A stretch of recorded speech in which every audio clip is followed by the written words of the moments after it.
Why is yawning contagious? Actually, the possibility of you yawning increases sixfold when you see someone else's yawn. And we are not alone. This is true for other social animals also, like cats, dogs, lions, etc.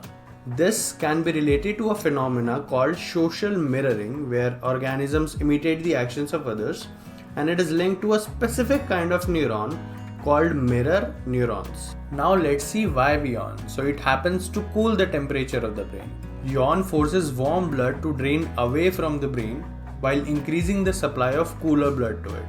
And when you see someone else's yawn, you are in the same environment as them and hence exposed to the same temperature. So you just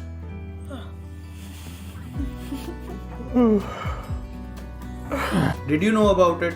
Follow us for more content like this and let's make neuroscience easy to learn with Upside Down Labs.